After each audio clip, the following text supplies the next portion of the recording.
Proyek IKN kalah di MA, ambisi raksasa yang syarat ke-8. Putusan Mahkamah Agung yang menolak kasasi Kementerian Pekerjaan Umum dan Perumahan Rakyat dalam sengketa keterbukaan informasi proyek Ibu Kota Nusantara adalah ironi telanjang. Pemerintah yang gemar menggaungkan transparansi justru dipaksa membuka dokumen lingkungan oleh palu hakim. Gugatan Jaringan Advokasi Tambang atau Jatam Kaltim sejak 2022 berujung pada perintah membuka 5 dari 7 dokumen penting, termasuk AMDAL Bendungan Sepaku Semoy dan Intek Sepaku.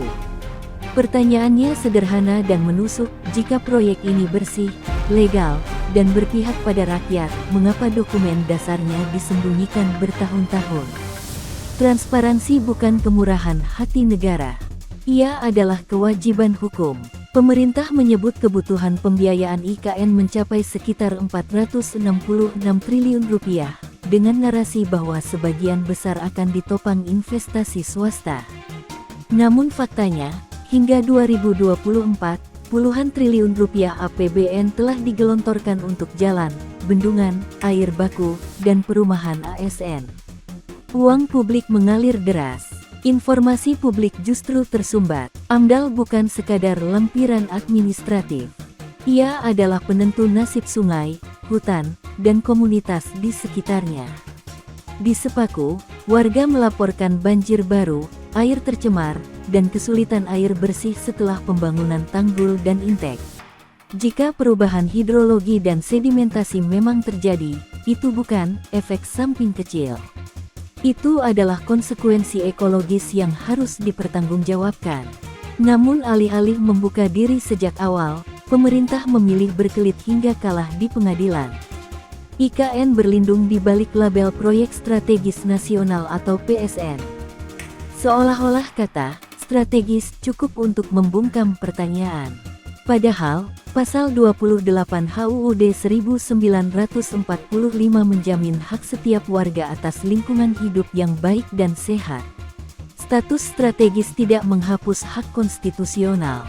Ia tidak menghapus kewajiban partisipasi publik. Ia tidak membatalkan prinsip kehati-hatian lingkungan.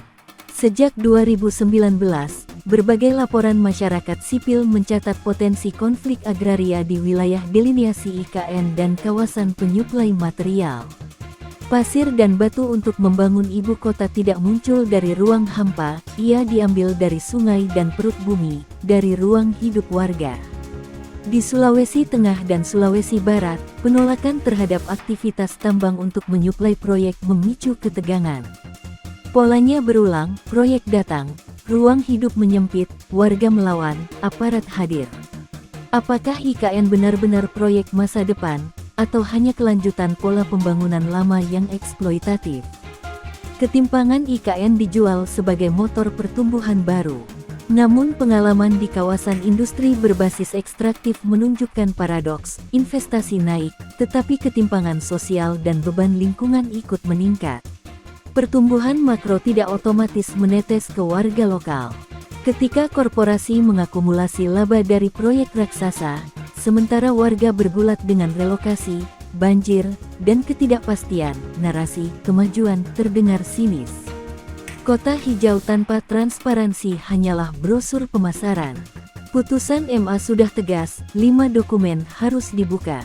Jika pelaksanaannya berlarut-larut, maka yang dipertaruhkan bukan sekadar dokumen AMDAL, melainkan wibawa hukum itu sendiri. Apa arti supremasi hukum jika kementerian dapat menunda putusan pengadilan? Apa arti partisipasi publik jika warga mengetahui dampak proyek setelah air limbah menggenang di kolong rumahnya? Keterbukaan informasi publik dijamin undang-undang.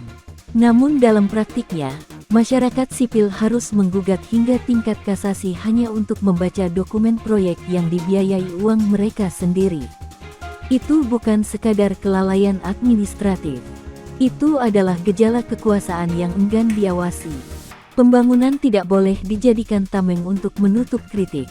Jika IKN benar-benar dirancang untuk generasi masa depan, maka ia harus lolos uji transparansi hari ini, bukan nanti.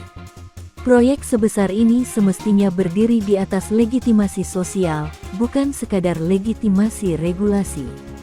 Tanpa keterbukaan, tanpa pelibatan bermakna warga, dan tanpa kepatuhan penuh terhadap putusan pengadilan, IKN berisiko dicatat sejarah bukan sebagai simbol kemajuan, melainkan sebagai monumen arogansi pembangunan. Negara memang berhak memindahkan ibu kota. Namun negara tidak pernah berhak memindahkan akal sehat dan hak rakyat ke dalam kegelapan.